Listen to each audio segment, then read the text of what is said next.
Hello class 12 students, welcome to the Dab Hand Learners channel. This is the last part of the business environment. ये chapter बड़ी जल्दी खत्म हो गया.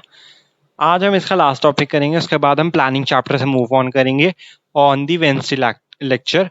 As आपको पता ही है कि मैं अपने लैब लेक्चर्स मंडे, वेडनेसडे और फ्राइडे डालता हूँ MWF 6 PM.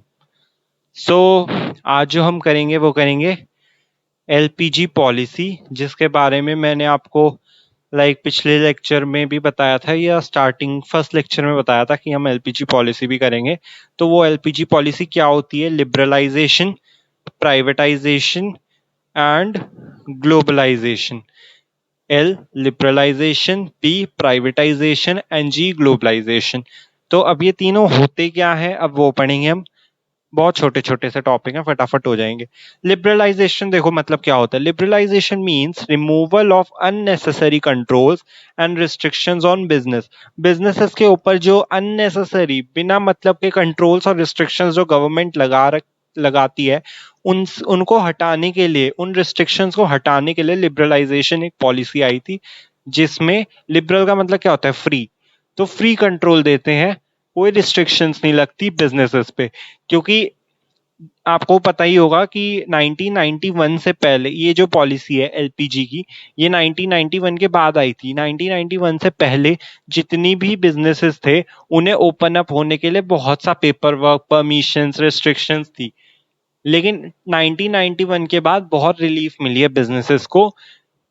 It aimed at liberalizing the Indian business and industry from all unnecessary controls and restriction. Liberalization का मेन फर्ज तो यही था, मेन एम तो यही था कि जितने भी इंडियन बिजनेस और इंडस्ट्री है, उन्हें अननेसेसरी कंट्रोल्स और रिस्ट्रिक्शन से हटाना. उन बिजनेसेस पे कोई कंट्रोल, कोई रिस्ट्रिक्शन ना होना, रिस्ट्रिक्शंस को हटाना, ये सब लिबरलाइजेशन का ही एम था. It was end of licence permit quota raj. ये तो इसने खुलकर ही बता दिया कि देखो, लिबरलाइजेशन में बहुत सी फॉर्मेलिटीज, पेपर वर्क की जरूरत थी, परमिशन की जरूरत थी. कोई भी अगर आपको बिजनेस एक नई जगह पे खोलना है, तो उसके लिए आपको उस जगह का पहले लाइसेंस चाहिए कि आप वहां पे कॉमर्शियल वर्क कर सकते हो. तो इन सारी रिस्ट्रिक्शंस को हटाने के लिए लाइसेंस परमिट कोटा राज, लाइसेंस की जो परमिशन मांगनी पड़ती थी, लाइसेंस परमिट जो चाहिए होता था काम शुरू करने से पहले, उसका एंड करने के लिए लिबरलाइजेशन बनाया गया है. और इसके बहुत से फीचर्स हैं, आइए देखते हैं. फीचर्स मैंने यहाँ पे मेंशन कर रखे हैं, बहुत बेसिक फीचर्स है ये. वैसे आपके नोट्स में भी अपलोड हो जाएंगे when I will upload on my Instagram page. Link is in the bio, sorry, link is in the description box. Abolishing licensing. Features of liberalization, abolishing licensing. देखो, इसका मतलब तो वही है कि अगर आपको कोई कमर्शियल वर्क स्टार्ट करना है नई जगह पे, तो उसके लिए लाइसेंस चाहिए और उसे आप हटा दो, एबॉलिश कर दो. Freedom in deciding the scale of operations. अब पहले क्या होता था कि आपकी ऑर्गेनाइजेशन स्मॉल स्केल पे काम कर रही है या लार्ज स्केल पे काम कर रही है, वो डिसाइड करना भी गवर्नमेंट के हाथ में होता था, या आपको पूछना पड़ता था अगर आप अपना बिजनेस एक्सपैंड कर रहे हो तो आप कितना अपना बिजनेस एक्सपैंड कर रहे हो, वो भी गवर्नमेंट के कंट्रोल में ही होता था. वो तो आज आपके पास इतनी फ्रीडम है कि आप अपना अगर आपकी मर्जी, आप अपना बिजनेस एक्सपैंड करना चाहो, डिपार्टमेंट बनाना चाहो, नए डिवीजन बनाना चाहो, नए प्रोडक्ट बनाने चाहो. बट 1991 से पहले ऐसा कुछ नहीं था. आपको हर चीज के लिए रिस्ट्रिक्शन थी, आपको गवर्नमेंट से पूछना पड़ता था. तो फ्रीडम नहीं थी उस टाइम पे. लिबरलाइजेशन आया तो उसका फीचर यही है कि आपको फ्रीडम मिल रही है अपने ऑपरेशंस करने में. Removal of restrictions on movement of goods and services. Third point, goods और सर्विसेज के मूवमेंट पे भी, ट्रांसपोर्टेशन में भी बहुत सी रिस्ट्रिक्शंस हुआ करती थी 1991 से पहले, बट लिबरलाइजेशन ने वो रिस्ट्रिक्शंस भी हटा दी. Freedom in fixing prices. Prices fix करने के लिए भी फ्रीडम होती है, लिबरलाइजेशन ये भी प्रोवाइड करता है. Reduction in tax rates and unnecessary controls. Tax rate में भी बहुत रिडक्शन है. मतलब आप देख रहे हो कि जितनी भी अननेसेसरी रिस्ट्रिक्शंस, जो हमें चीजें करनी ही पड़ती थी, जो प्रोसेस होता ही था कंपल्सरी, चाहे टफ था लेकिन हमें फॉलो करना पड़ता था, अब वो नहीं होता क्योंकि लिबरलाइजेशन पॉलिसी आ गई. Simplifying tax procedures for imports and exports. Tax procedure को भी सिंप्लीफाई कर दिया. पहले इंपोर्ट और एक्सपोर्ट में बहुत से स्टेप्स, ऑर्डर्स फॉलो करने पड़ते थे, लेकिन लिबरलाइजेशन की वजह से वो प्रोसीजर भी सिंपल हो गया.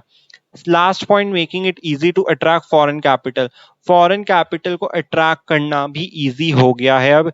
पहले लाइक फॉरेन बिजनेस भी अगर इंडिया में अपना बिजनेस करते थे तो उनके लिए भी उन्हें बहुत सी परमिशन चाहिए होती थी, लेकिन अब foreigners can easily start their business in India without any paper work और रेड टेपिज्म। तो लाइक बहुत इजी हो गया फॉरेनर्स का भी इन्वेस्ट करना इंडिया में। तो ये तो था हमारा लिबरलाइजेशन। अब चलते हैं प्राइवेटाइजेशन पे। Privatization it means giving greater role to the private sector in the nation building process. Like पहले क्या होता था, आपको पता है कि हर चीज गवर्नमेंट ही कंट्रोल करती थी।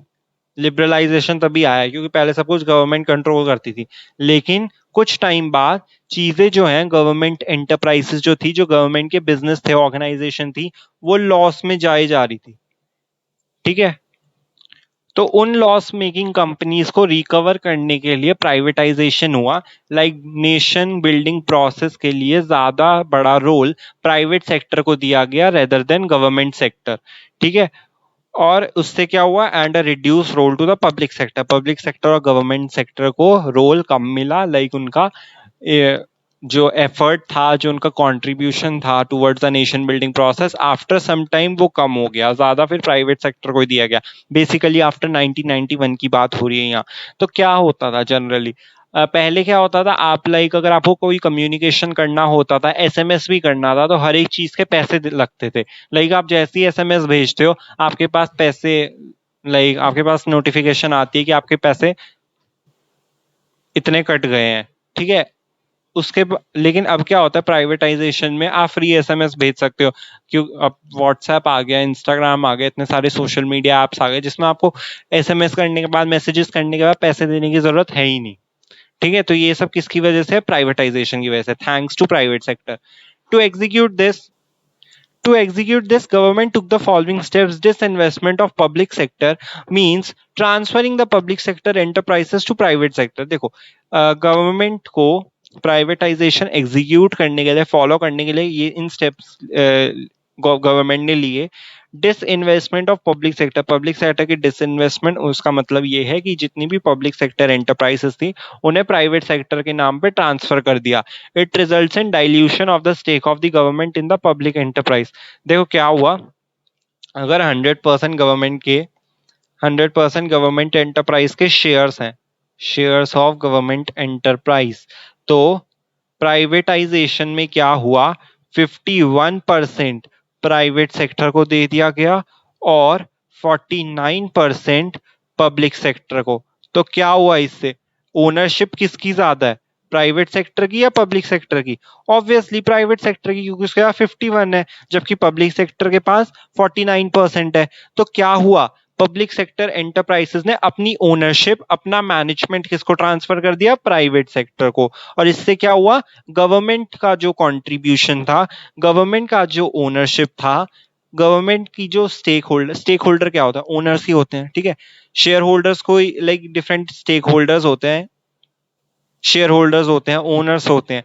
लेकिन अब जो गवर्नमेंट का रोल था, कंट्रीब्यूशन था, ओनरशिप थी इन द पब्लिक एंटरप्राइज, वो डाइल्यूट हो गई।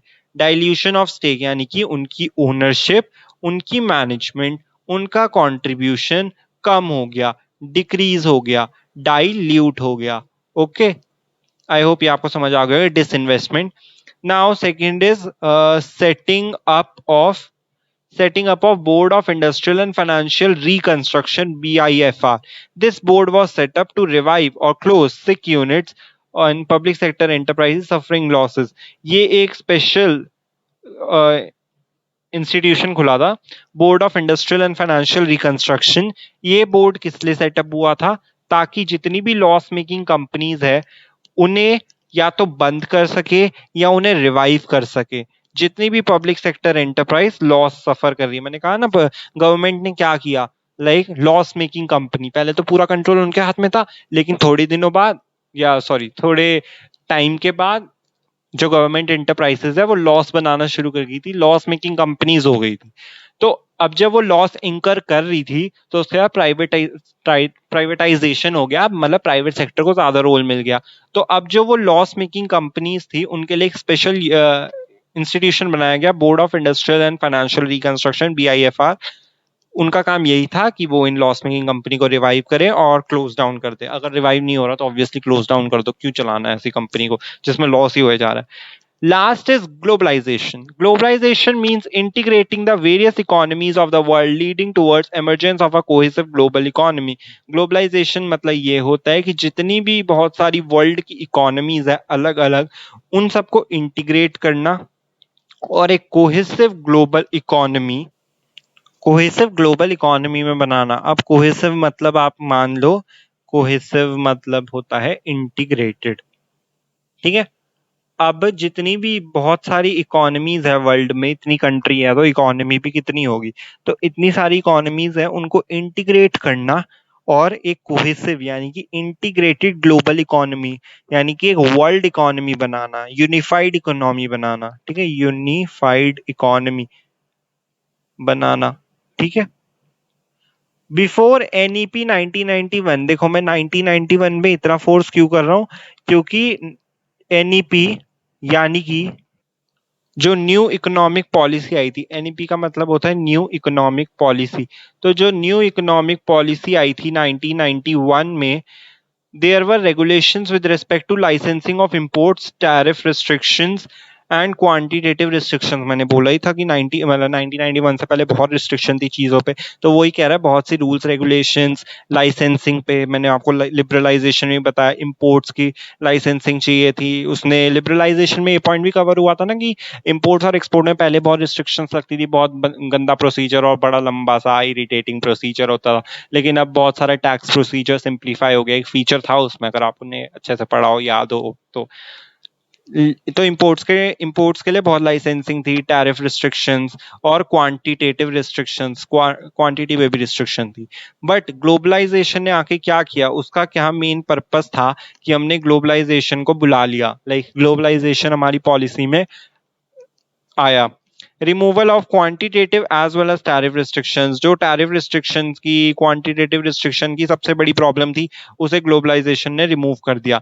Import liberalization and export promotion हुआ, लिबरलाइजेशन, इंपोर्ट लिबरलाइजेशन हुआ, मतलब इंपोर्ट भी फ्रीली होने लगा और एक्सपोर्ट प्रमोशन, हम लोग एक्सपोर्ट भी करने लगे। पहले तो इंडिया पूरा तरीके से इंपोर्ट पे डिपेंडेंट था, लेकिन अब इंडिया एक्सपोर्ट भी करने लगा, एक्सपोर्ट प्रमोशन के लिए भी फेमस होने लगा। लाइक पहले इंडिया अपने आप को रेजिस्ट करता था कि हम एक्सपोर्ट नहीं करेंगे, हम इंपोर्ट ही करेंगे, बट अब एक्सपोर्ट भी करने लगा। क्योंकि क्या हुआ था, 1991 से पहले इंडिया इतना कॉम्पिटिटिव था नहीं कि फॉरेन मार्केट में अपने गुड्स बेच सके, लेकिन अब इतने सालों के बाद जब इतनी रिस्ट्रिक्शन थी कि बाहर से कोई इंपोर्ट आ ही नहीं सकता था 1991 से पहले, तो 1991 तक के टाइम पीरियड तक इंडिया ने अपने आप को कॉम्पिटिटिव बनाया। उसने अपने आप को अपने आप से प्रैक्टिस की, उसने देखा कि क्या ऐसी चीज है जो फॉरेन मार्केट में चाहिए और हम कैसे कॉम्पीट कर सकें। और जैसे ही 1991 में ये बैरियर्स हटे, लिबरलाइजेशन, प्राइवेटाइजेशन, ग्लोबलाइजेशन, ये तीनों जब पिक्चर में आए,